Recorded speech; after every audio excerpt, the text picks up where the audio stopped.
to the cloud. All right, good evening, everyone. Welcome again to our second and final installment of Jesus and the Disinherited.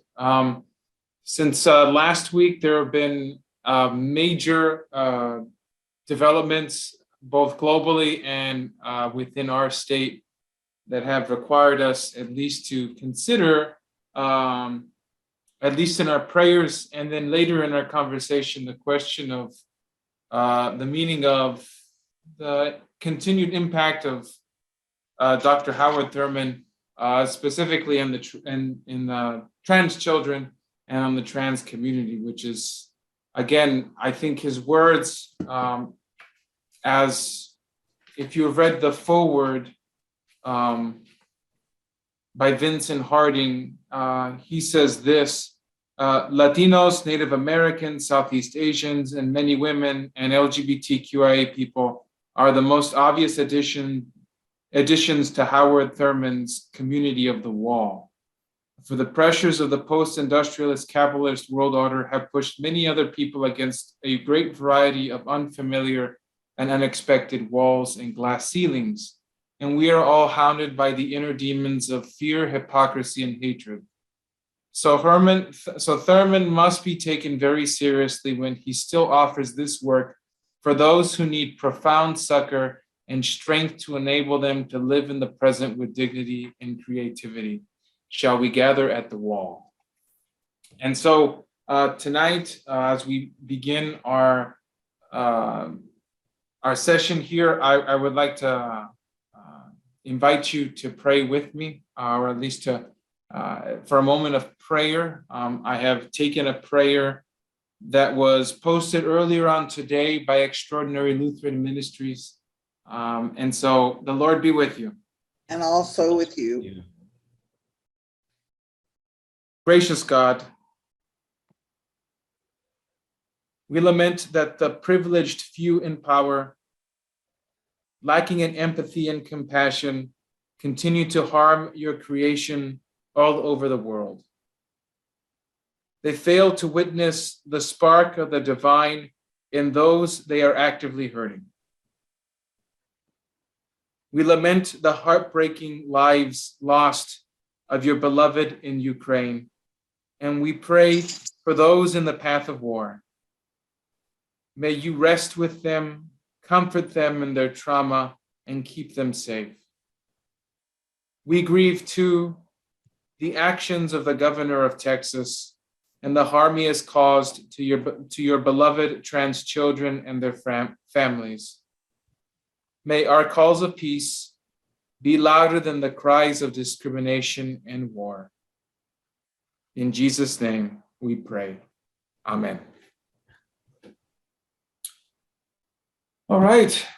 So tonight we will be focusing on chapter 1 and chapter 5, and concluding our time with Howard Thurman's views on Jesus, who Jesus was for him, what makes his depiction of Christ uniquely Thurman's, as opposed to, for example, what we have in our Lutheran tradition.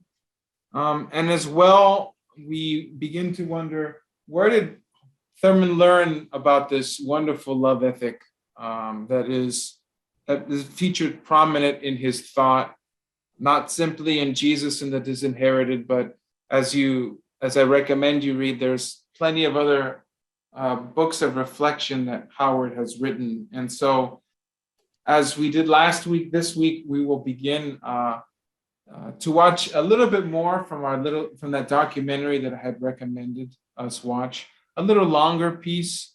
And this piece will tie at least some threads that we begin to see in Howard's early life, and then through his work,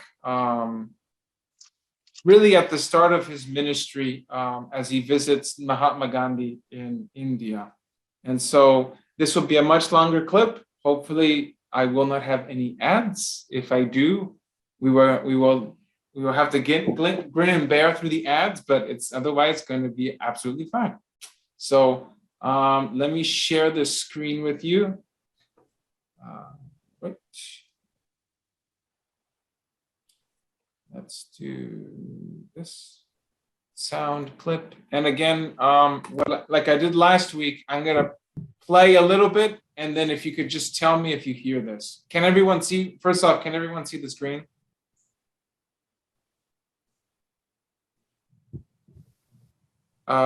Just anyone reply if they can see the screen.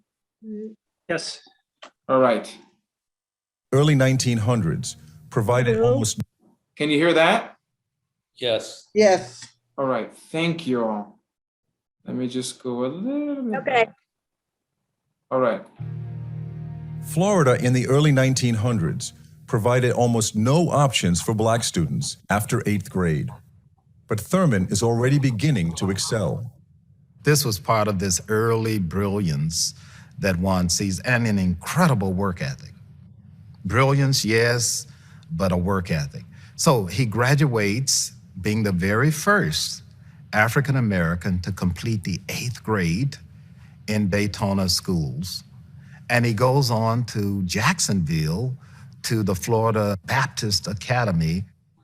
He graduates valedictorian, and as a world war rages in Europe, Thurman writes a personal letter to Mordecai Wyatt Johnson, who will later become both president of Howard University and a mentor for Thurman. There's a piece in this letter that continually inspirits me about the life of young people who are committed to service and the importance of mentors who can affirm them. He says, I want to be a minister of the gospel. This is an 18-year-old. I am patriotic. I am willing to fight for democracy, but my friend, Reverend Johnson, my people need me. But he says, please pray for me, because almost on every hand, I am discouraged in my choice of ministry. Sometimes I think nobody cares. And he's actually asking Mordecai Wyatt Johnson to become his father. Johnson encourages Thurman to further his studies, and Thurman heads to Morehouse College in Atlanta, Georgia. Morehouse was founded after the Civil War to educate freed slaves.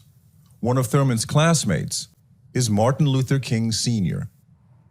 Howard Thurman said that when he walked into Sale Hall Chapel in 1919 as a freshman, President John Hope went to the lectern, and the first thing he said was, "Young gentlemen."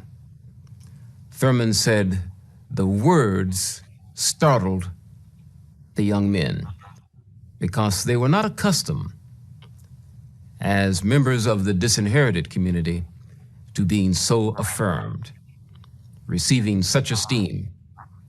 And that affirmation, he said, was like pouring iron into their spine. Thurman was not the most attractive guy in the world. He says this in an unpublished manuscript, so I'm not calling him. I think he's beautiful. But he says his company was not welcomed by the girls, and the guys didn't choose him for the games when they were playing.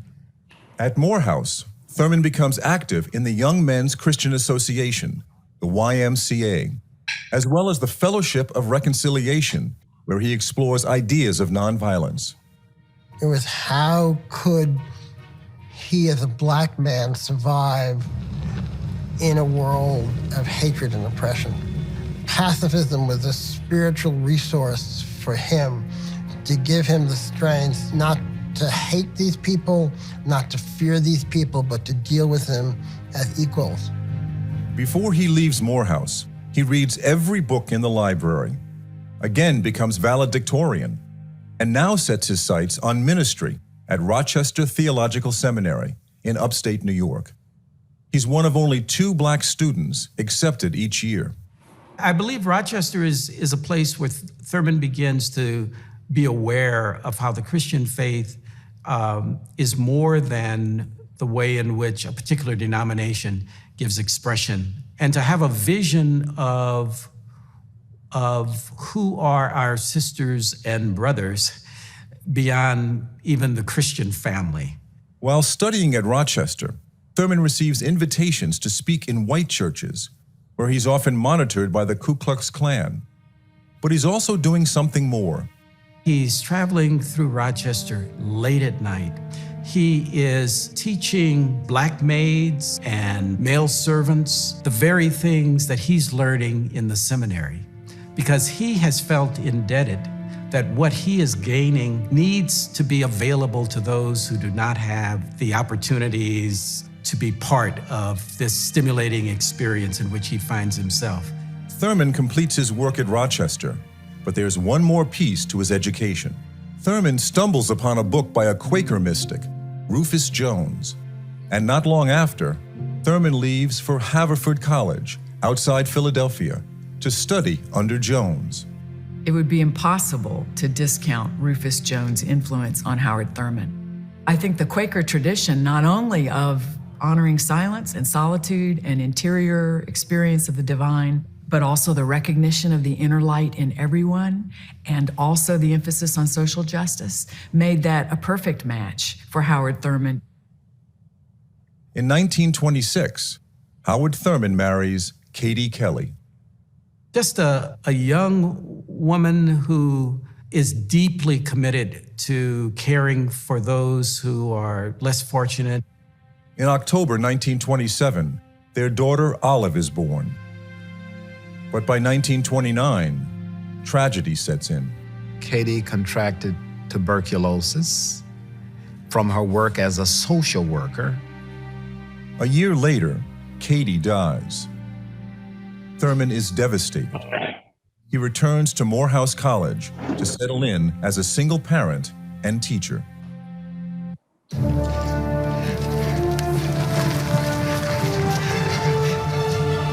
All right, we're gonna skip that ad.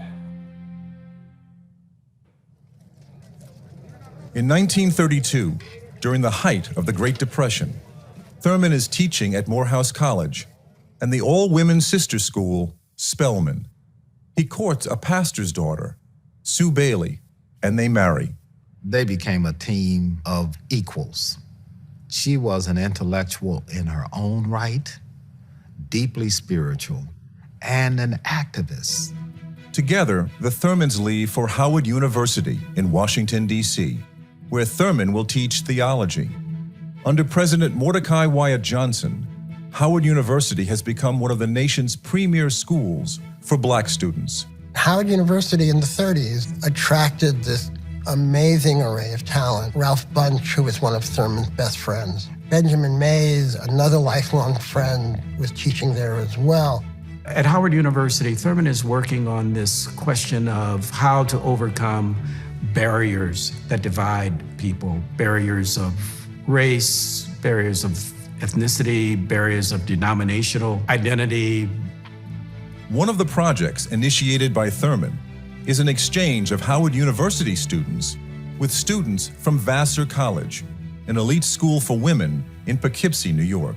He's very interested in these experiments, and this very matter of having students to cross boundaries that they would not normally be crossing is Thurman's own way of fighting the status quo, and his belief that individuals do make a difference. When Thurman is named Dean of Howard's Rankin Chapel, he seizes an opportunity to cross boundaries through creative worship, using experimental forms of music, theater, and dance. It's an incredible place, and Thurman sees his mission again in this space is to create religious life, which also gives substance to this notion of community. Thurman sees himself as a scientist almost, in a lab coat, you should picture him, experimenting with religious experience and ecclesiology, are the ways in which we understand church and worship. Some folks thought it was pagan, but he did it. Thurman can now combine a traditional approach to theological education with his own understanding of the importance of an individual religious experience. The kind of European strand is very strict doctrinal, that in order for you to have access to God, it must come through these very specific steps, that you have to accept Christ, you have to be in this church community, you have to accept this doctrine. Here is Thurman, who is influenced by nature. He's talking about the fact that you can encounter God in these different ways, and that you must look not only into someone's eyes, but into the experiences of other people to witness God working. And that fits with this kind of Southern Black tradition. These stories about that you want to connect with God, go sit down by the riverside. Dr. Thurman said, "You are never under obligation to preach a great sermon, but you are eternally obligated to grapple with great ideas. And if you grapple with great ideas, you might occasionally in a lifetime preach a great sermon." Thurman incorporates silence into his services as he continues to grow in his appreciation for mysticism. So I do think mystical is a troublesome kind of label. What I think it means is a person who relies on direct experience of the divine as being central and true and real in ways that institutional reception of the divine or even intellectual reception of the divine are inferior by comparison. What are we doing with our lives? What are the motives that order our days? Where are we trying to go? Where is my treasure?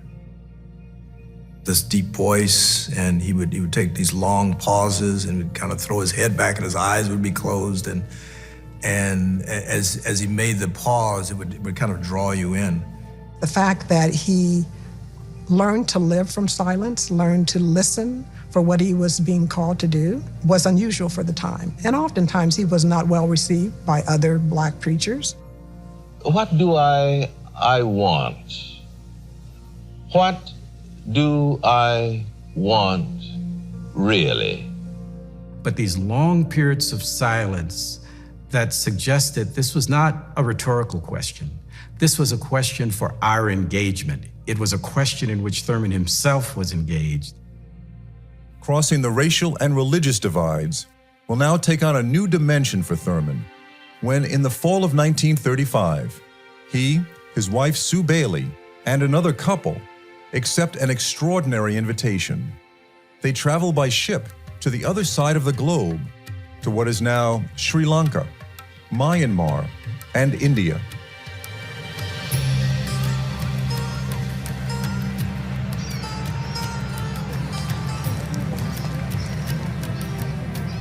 Both the YMCA and the YWCA are very interested in seeing a kind of Negro delegation in India. All the people who'd been there before, missionaries, other people, were all white. And they wanted to find out what was there in our experience in American society that would contribute to their whole struggle. The struggle is over British colonial rule that has been in place since 1858, but now its future is being challenged. He was horrified by what he saw. He was appalled by the way he saw Indians being treated. He was horrified by imperialism. He was amazed that such a small group of people in India, and it's remarkable how small the Indian civil service and the soldiers were able to keep a country of hundreds of million people under control. Throughout India, millions of people, the poor and often most destitute, came to be known as untouchables. Thurman caught this as a major concern. Not only was a person despised and was aware of being despised, but they had somehow incorporated this into their very identity. And he made a correlation between that and the struggle of African Americans. Sue Bailey is a leading figure for the national YWCA. She takes on a leading role for the visiting delegation. She was one of the most intelligent, graceful people that you're ever going to meet. She just carried herself with such dignity. There was never any question about him not feeling that she was an equal. Sue Bailey Thurman looked like she was from India. She could have easily passed as a woman living in India. She lectured on the history of African Americans from slavery to their present context, and especially the role of women. Over the next months, Thurman travels hundreds of miles across India and delivers more than 100 talks. More importantly for him, his horizons for religious expression are being opened. In India, everything was foreign and new. The smells, the altars, the flowers, the chanting, all of it was completely outside my universe. I had to find my way to the place where I could stand side by side with a Hindu, a Buddhist, a Muslim, and know that the authenticity of their experience was identical with the essence and authenticity of my own.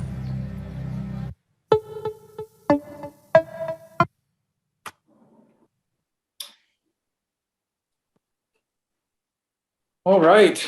So much of the experience that we've been seeing tonight about Howard Thurman really explains a couple of points.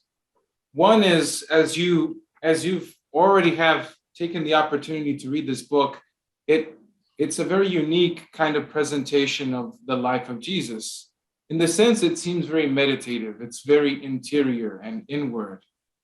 And partially it's because that what Howard is doing with Jesus and the Disinherited is he is inviting not just the disinherited, but folks who are on the other side, who are the oppressors, to invite them to meditate and reflect on how the life of Jesus is an open-ended question for them to contemplate, to see where they can be part of this transformation that is grounded in love.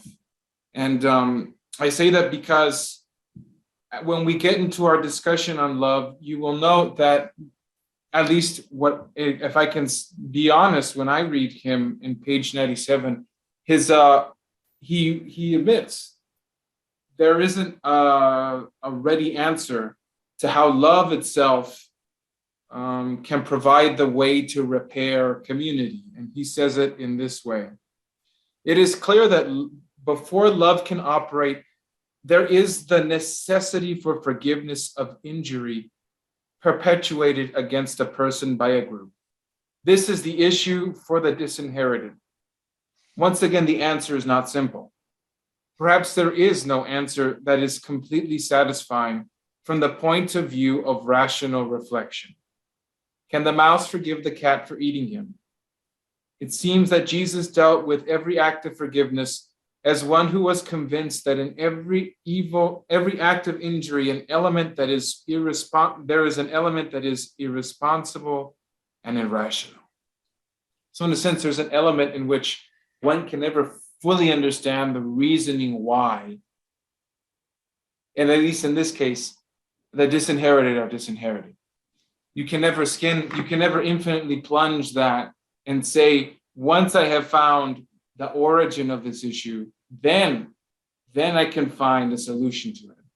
Howard would say there isn't a one starter and end point to all of this. And so, yes, Joe, please. I had an experience in which some people from New Zealand were living with me just for an extended weekend. And the one woman was just over the top about how I was so gracious and she'd never been treated like that. And I talked to her fellow traveler and I said, what's this about?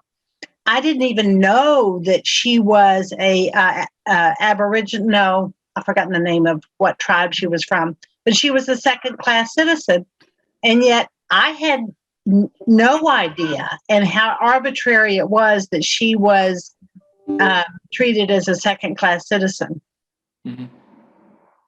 Thank you, Joe. Bridget, did you want to make a comment?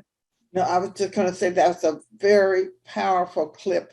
And I almost want to grab Ben Remmer by the collar and say, show this to the Sunday school class. And really, if you won't do it, Serio, I'll do it for you. Because I felt it caught so many people right at decision-making times in their lives. We've got to do that. Thanks. Mm-hmm. So part of what if we get right into chapter 1. So, as you can tell, Howard has his own personal experience. His grandmother, which we didn't, this is a much earlier part of the documentary. His grandmother was actually an enslaved person, and that she was, she has very fond memories of, not fond memories, she has very deep and painful memories. And that's part of what chapter 1 deals with, is the question of, he's really trying to answer this for himself. What did Jesus really mean for my grandmother? What did Jesus really mean? And as we saw with the clip in India, for the untouchables that he physically saw, that he related to and he interacted with.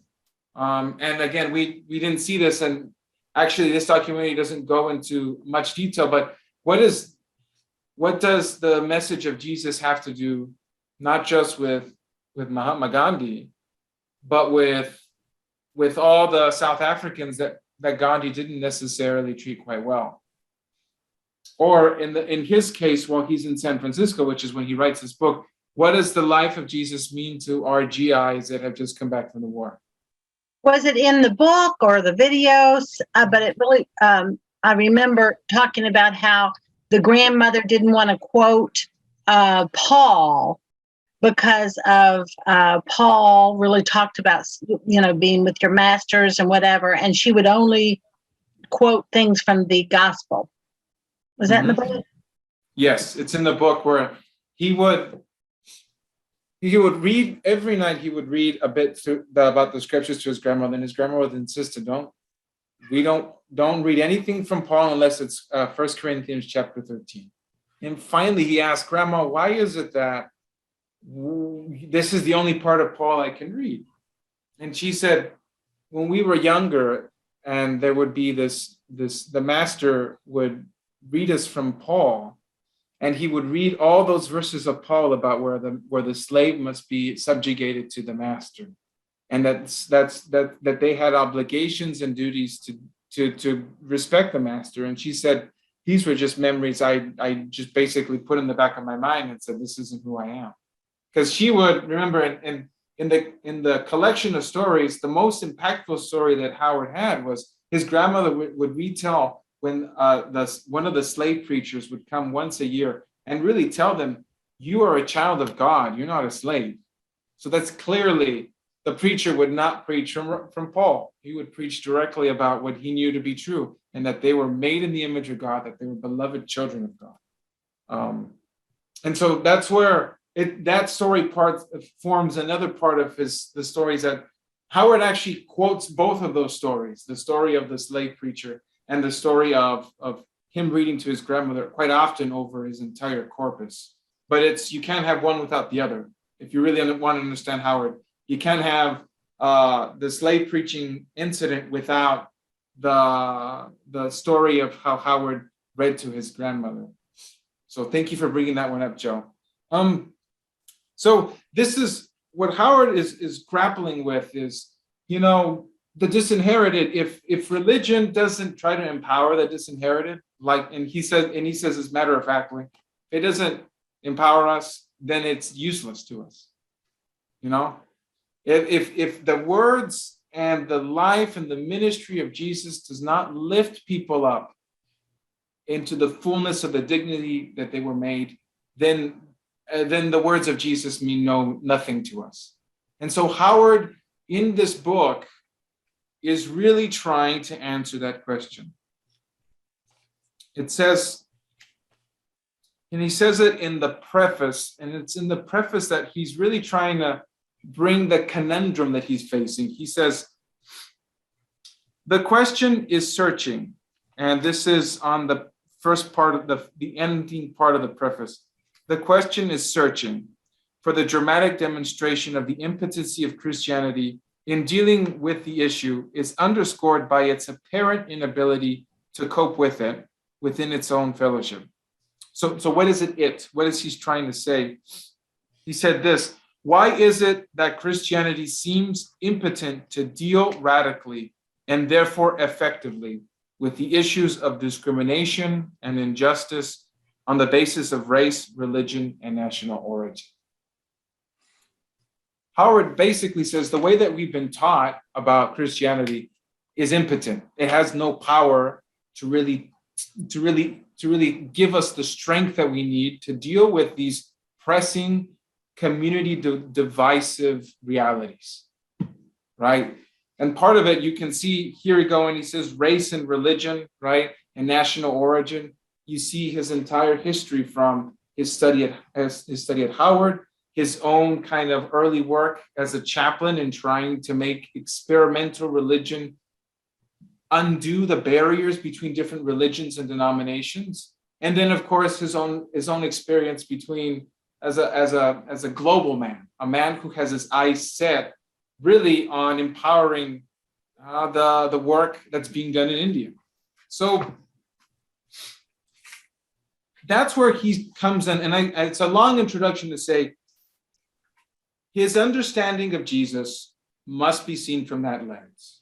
So he sees Jesus in three basic ideas: that Jesus is basically a Jew. So he is of a class that in the time of the Roman Empire was a protected status in certain kind of realms of Rome, but he wants to stress in terms of their place in the Roman Empire, they had no leg to stand on.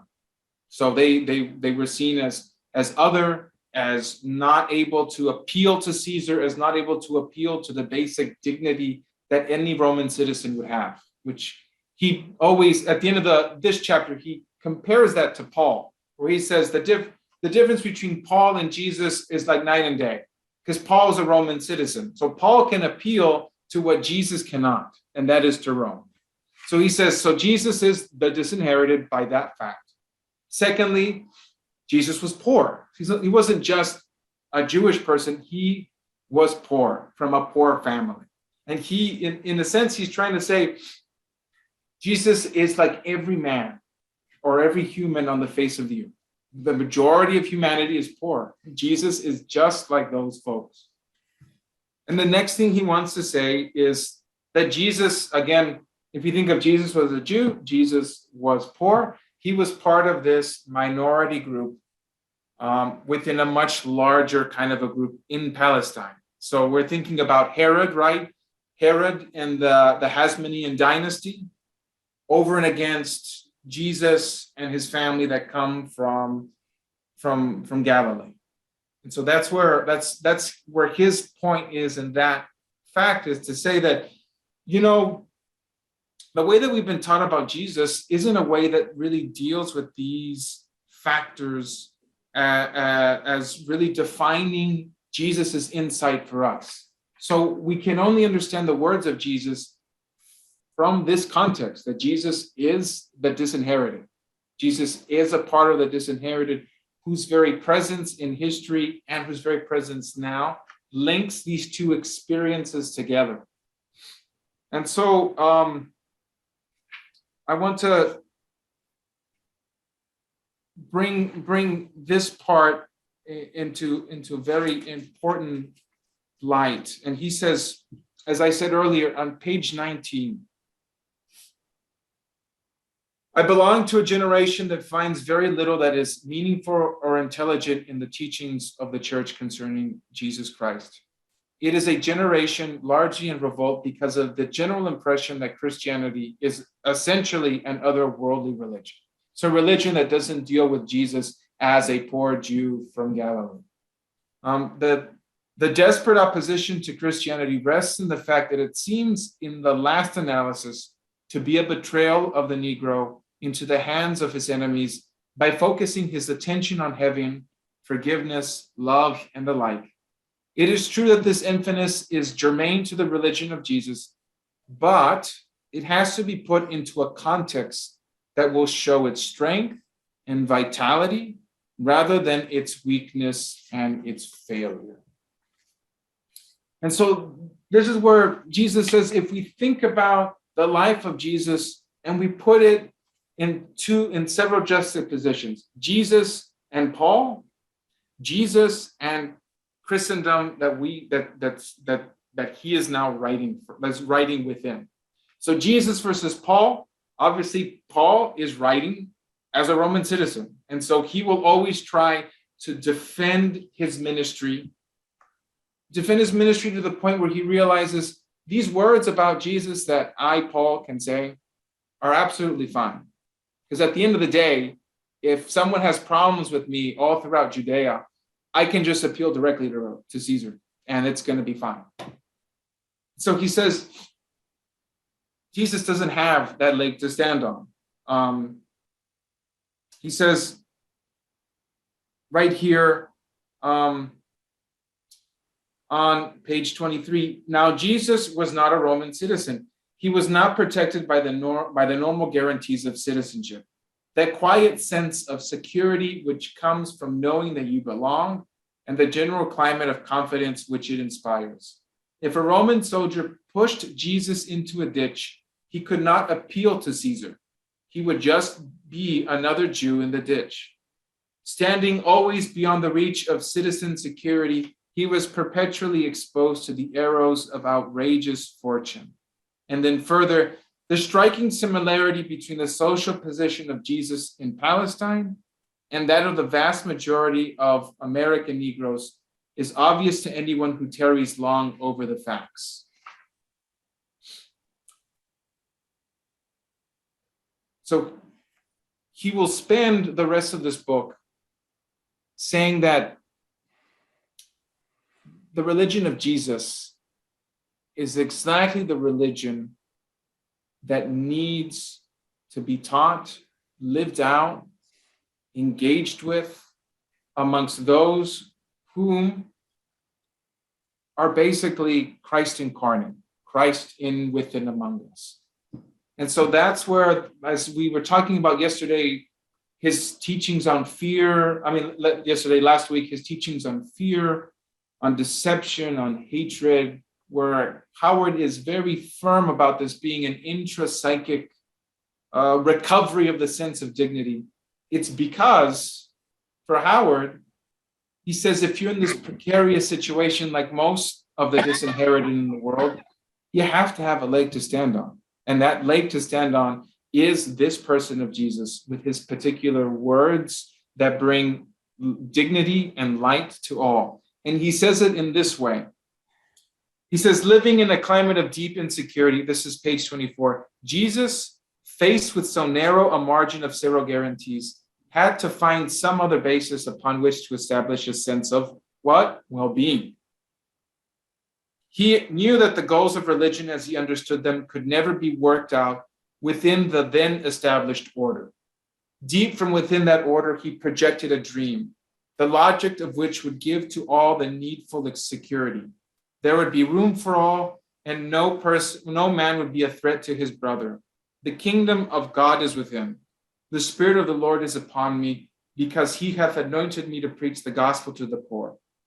The basic principles of his way of life cut straight through the despair of his fellows and found it groundless. So here is really the foundation to understand all of what Howard is teaching about Jesus.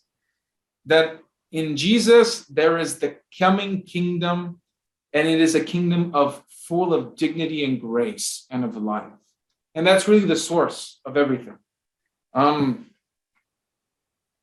Thoughts, comments? I have a question, but any initial response to at least Howard's depiction of Jesus over and against Paul? Jim? Well, everybody here has heard me ad nauseum, so you were not about to hear anything new.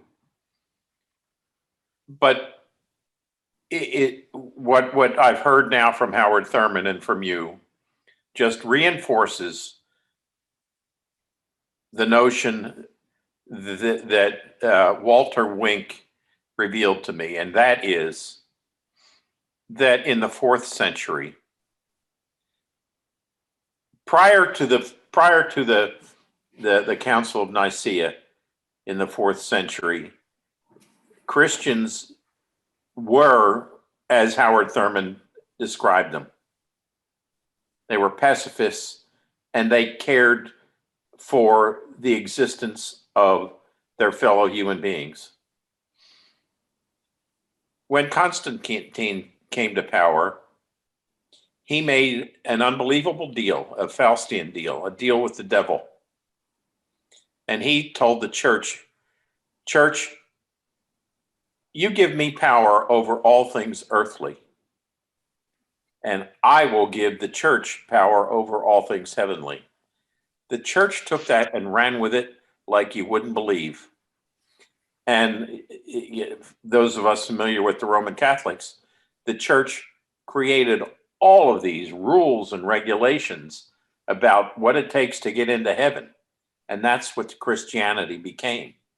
We're providing a way to the sweet by and by. The hell with what's happening here. That's somebody else's problem. And that's what the church has been burdened with for 2 millennia. And Thurman was thrust into this, and he saw the church with these rules and regulations and trying to make it so that the church would ease your way into the sweet by and by, but it had nothing to do with life in the here and now. So slavery, as Francis Asbury said, a Methodist bishop in Asbury, well, in New Jersey, said slavery is but a poor price to pay for the black people of Africa to have been led to Jesus through us. So it doesn't matter that they're slaves. They're getting into heaven. That was the obscenity of this Faustian deal that was perpetrated on the church in the 4th century, and it continues to this day. The ELCA was the same way. I had lunch with Bridget today, and I was talking. One of the things that I do to practice my tuba is to play hymns. So I get the old service book and hymnal, and then I have the green book, and I have our current book. And I can see through that progression of books in the Lutheran Church how the language of the hymns that we sing in the 1950s, it was the sweet by and by. And how do we get there? And we've completely changed that. So there is a ray of hope. But what Thurman was doing was talking directly to people who, in the terms of the Black Power people, said, "I can't hear a goddamn thing you're saying because you got your foot on my goddamn neck." That is very powerful language, because that's what was happening to Black Americans in our country, and it happens to this day. All right. I've not said anything you haven't heard before. All right, Jim. That's But also joining us was the pastor who had to deliver to a gay candidate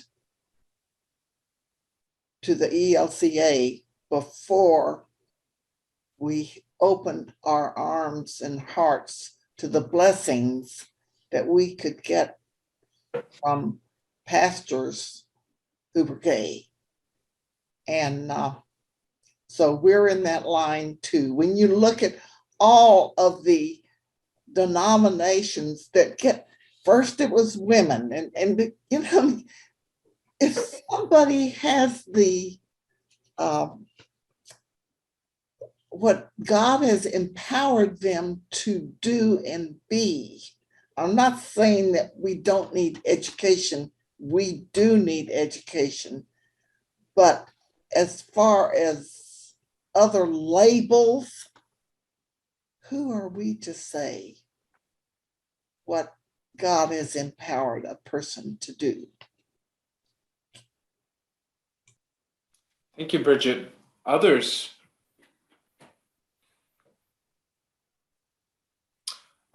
So I think for me, where I'd like to, at least the question I have for us here is, we've already started to actually talk about the question, chapter 19, where Howard says, I belong to a generation that finds very little that is meaningful or intelligent in the teachings of the church concerning Jesus Christ.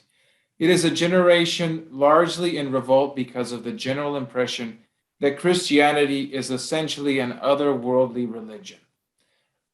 Would we say that Howard Thurman's phrasing today is accurate in terms of why individuals find it that Christianity isn't on the side of the disinherited? Or perhaps we would like to maybe add to that.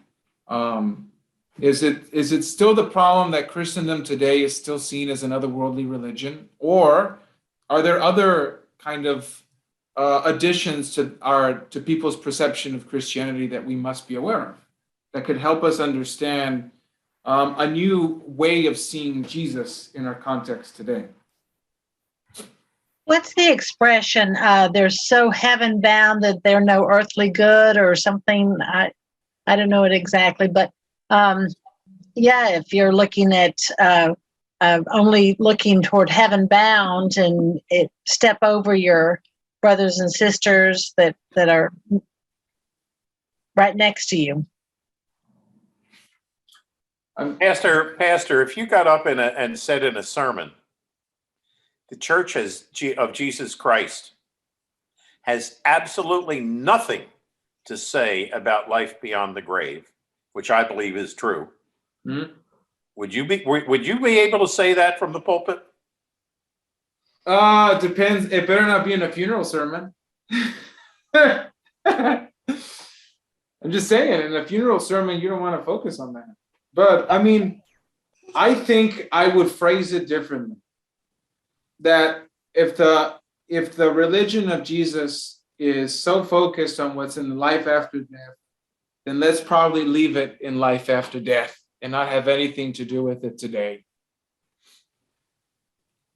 Because that's what it is. I think when we focus so much on these questions of life after death, I mean, I get that there is a need within the human heart to know what will happen to me after I pass. Well, then let's back up a step. So let me answer my question. Would you be willing to confirm what we believe?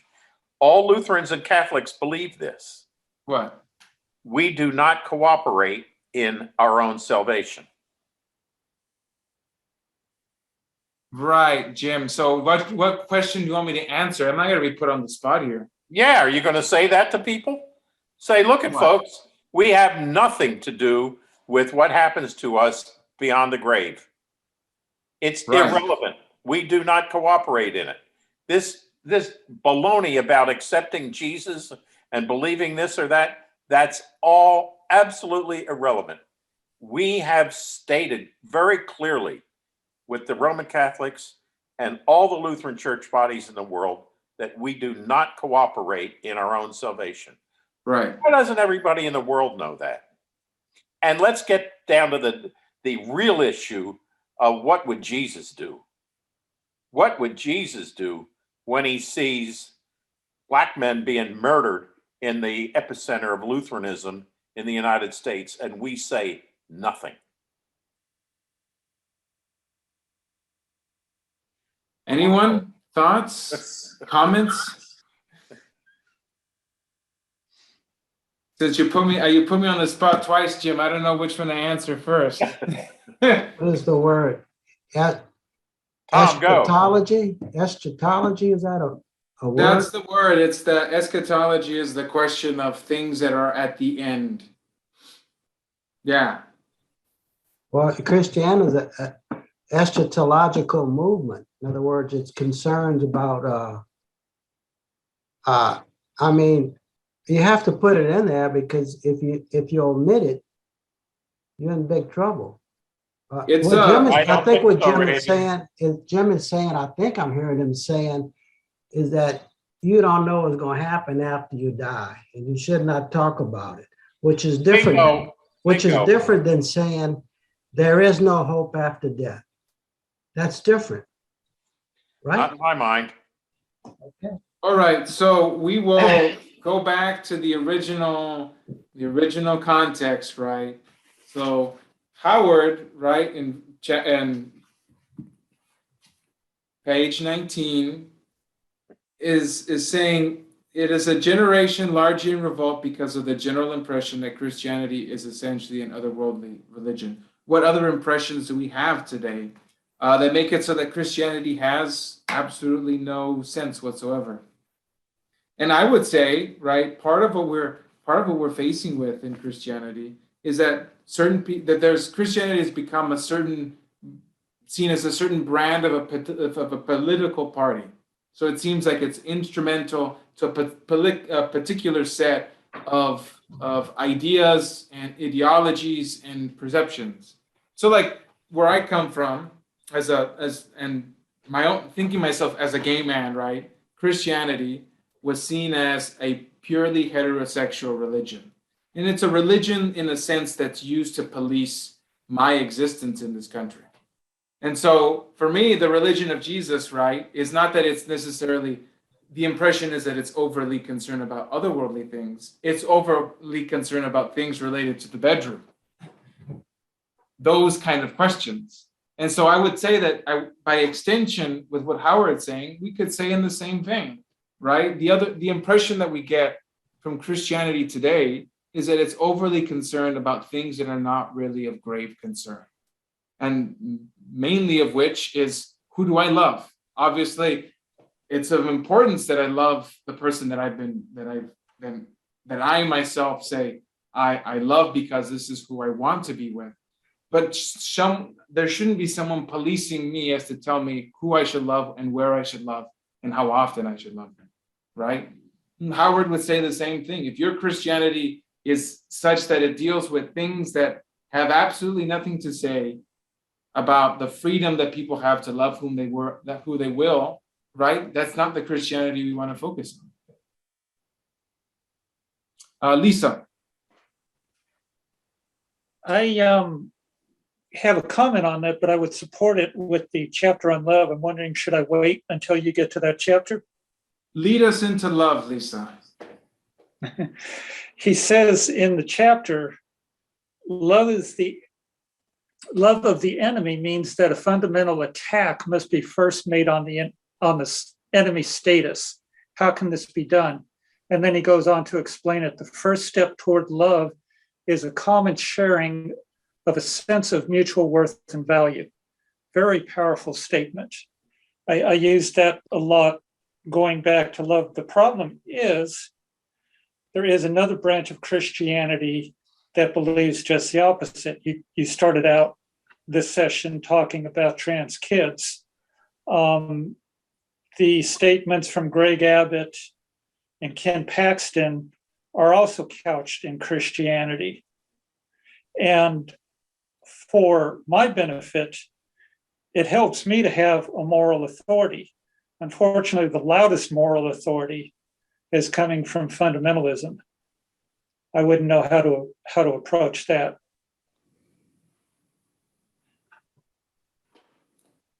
Tom. Yeah, I think kind of sewing a couple of recent threads here together, I think one of the fundamental challenges we have is in identifying where there have been serious misinterpretations of what we are presented with in the Gospels. I've always had this uncomfortable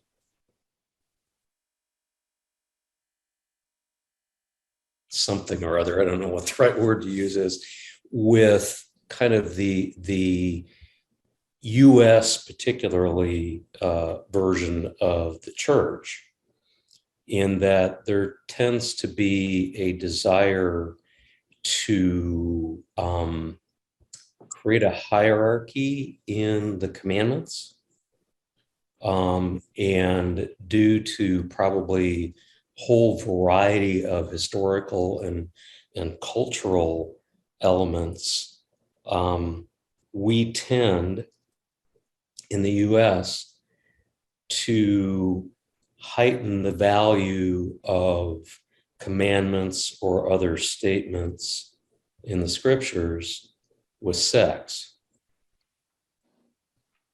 And so there's a great emphasis, I think, in many church bodies on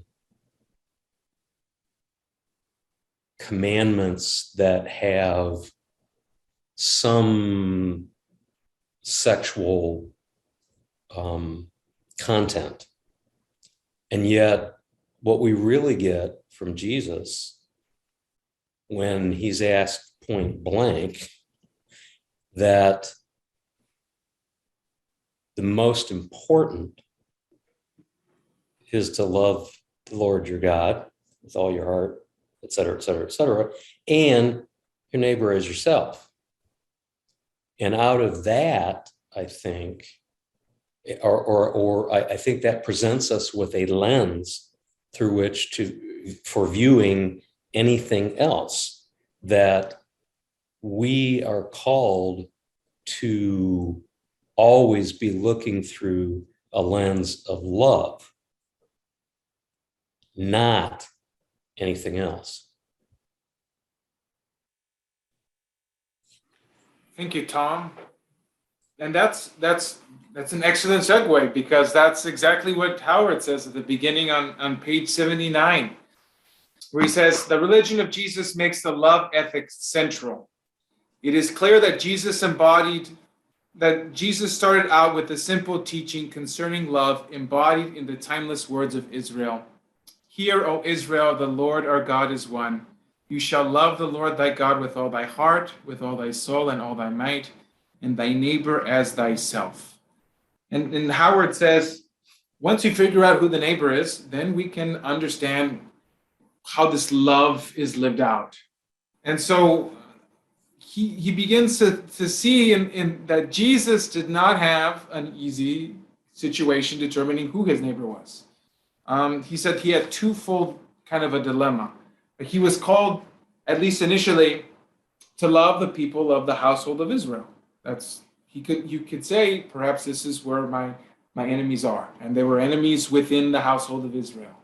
But then also, he was called to see a much wider view of who his neighbor was, beyond Israel, in the faces of Samaritans and of Romans. And this is where Howard says that this love ethic of Jesus doesn't just include people within the group, within the people of Israel, but really he started to see that this application of love has no bounds. It's a boundless reality. And it's a reality that presses upon us every time we encounter folks that we could consider to be our enemies. And so Howard, yes, Bridget. I'm sorry. Go ahead. So Howard says, all right, so let's now figure out what is an enemy. So it's very easy. We can have there's one layer of enemies, the personal enemy. This, he says, is really the easiest way to kind of deal with individuals. Like, all of us have our personal enemies. All of us can name, and we have the face of the person that has individually hurt us. We know those folks. And he says the kind of love that's there is reconciliation. And he says Jesus had this in mind when he said, if thou bringest thy gift to the altar, and there rememberest that thy brother hath aught against thee, leave thy gift before the altar and go be reconciled to thy brother, and then come and offer the gift. This is the easiest, Howard says, for the disinherited to deal with, the personal enemies. The second kind of enemy, he says it's a little tricky now. And these are people that, he says this, the second kind of enemy comprises those persons who, by their activities, make it difficult for the group to live without shame and humiliation. So his example is the tax collector. The tax collector made it so that people were charged at enormous rates to Rome. Entire livelihoods were basically whittled away in paying taxes to Rome. And a lot of the folks that had to collect these taxes were people from the actual community itself, from the household of Israel. So he said, this is a little more challenging to deal with because this person wasn't just collecting taxes on behalf of Rome, but they were still part of the household of Israel. And so again, he says, yes, the underprivileged, the disinherited have to deal with these folks. And he says, to love such people requires the uprooting of the bitterness of betrayal, the hardiest poison that grows within the human spirit. There's no single answer to this, he says. It isn't as simple as reconciling yourself with your neighbor. He thought that Jesus best demonstrated that the only way to redeem them, meaning those second types of enemies, to the common cause, was to penetrate their thick resistance to public opinion and esteem and lay bare the simple heart. So basically, it's to show the tax collector, you're also a child of God. You're not just someone who is being used by Rome against us. You're a beloved child of God. And so then Howard says, now there's the third type of enemy, which is the hardest, which is, it's almost an insult to ask the disinherited to love, and that's Rome. The enemy that was exemplified by Rome. People that lived out of that kind of identity. And he says, really the only way for this impasse, this enemy to kind of be seen as a neighbor, was to be in a situation in which Roman and Jew no longer saw themselves as oppressor and disinherited. That the Roman citizen didn't consider themselves to be greater, or the Jewish person would consider themselves to be the underfoot of society.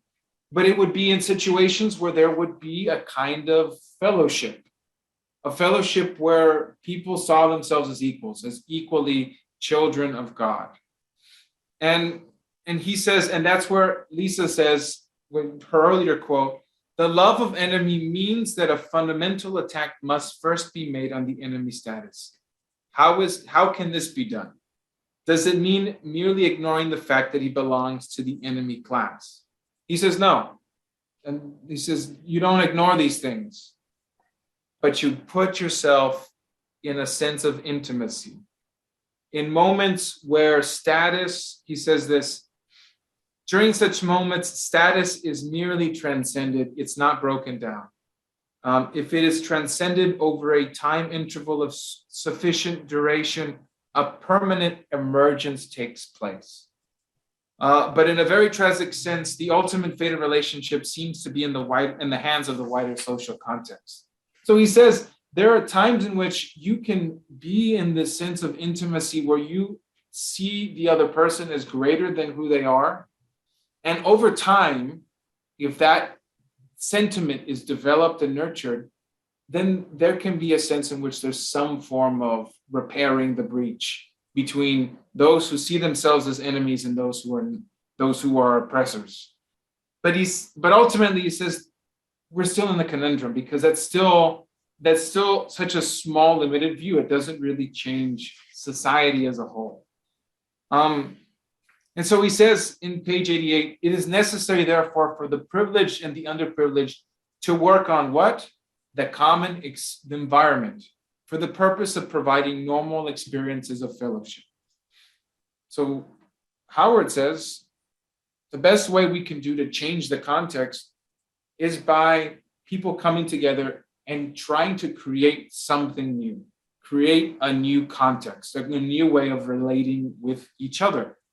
That's really the way of love for Howard. The way of love is this: is the enemy is not seen as an enemy. It is transformed when love is allowed to create a sense of intimacy.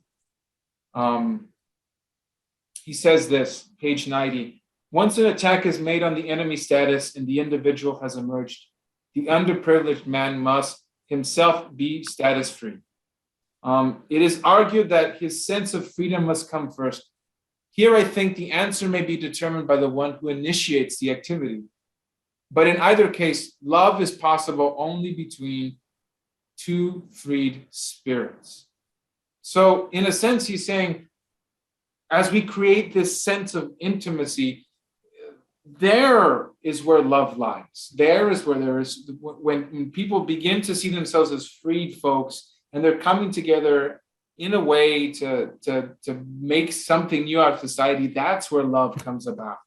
That's the kind of love that Jesus was teaching the world, that he embodied. That love that you were saying about Tom earlier, the Shema, and then Jesus's elaboration on the Shema. That is where it comes about. And so Howard isn't just naivete. He says in page 93, in page 97, as I said earlier, it is clear that before love can operate, there is the necessity for forgiveness of injury perpetrated against a person by a group. This is the issue for disinherited. So we have to acknowledge that there is a fault, right? Before intimacy is fully realized, before love is fully flourished, there has to be this attitude of love and forgiveness. And it is not an easy thing. He says in 96, it is painstaking discipline. He says, but this is the issue for the disinherited. Once again, the answer is not simple. There is no answer that is completely satisfying from the point of view of rational reflection. Can the mouse forgive the cat for eating him? It does seem that Jesus dealt with every act of forgiveness as one who was convinced that every act of injury, an element that there is in every act of injury an element that is irresponsible and irrational. Basically, no matter what we do, no matter what is this relationship between the disinherited and the oppressor, those actions in themselves ought not to be the focus. The focus is rather that there is something within humanity, within the disinherited and the oppressors, that there is a sense of dignity and love, and that as we acknowledge this love and this dignity, then something new can come about. Then forgiveness is possible and love is possible. But it's not easy how this is going to happen. But at the same time, this action, this hatred between the two groups isn't essential to who we are. It's just things that we do. So Howard is saying, just like a good mystic, someone who believes in the immediacy of experience, he says, what he really wants to get down to is at the core of who we are. He says, at the core of who we are, we're God's children. And this is the core that's been kind of lost, that's been deformed as a result of segregation. And so what he does in the love ethic is to say, there's an opportunity in which people that have been marred by this lack of dignity can come together to create that sense again, renew that sense again. And that's what Jesus came to bring about, is this sense that we are children of God and that together we can uplift ourselves. And so page 98, he ends this way. What then is the word of the religion of Jesus to those who stand with their backs against the wall? There must be the clearest possible understanding of the anatomy of issues facing them. So what we talked about last week and what we've been talking about this week. They must recognize fear, deception, and hatred, each for what it is. Once having done this, they must learn how to destroy these or to render themselves immune to their domination.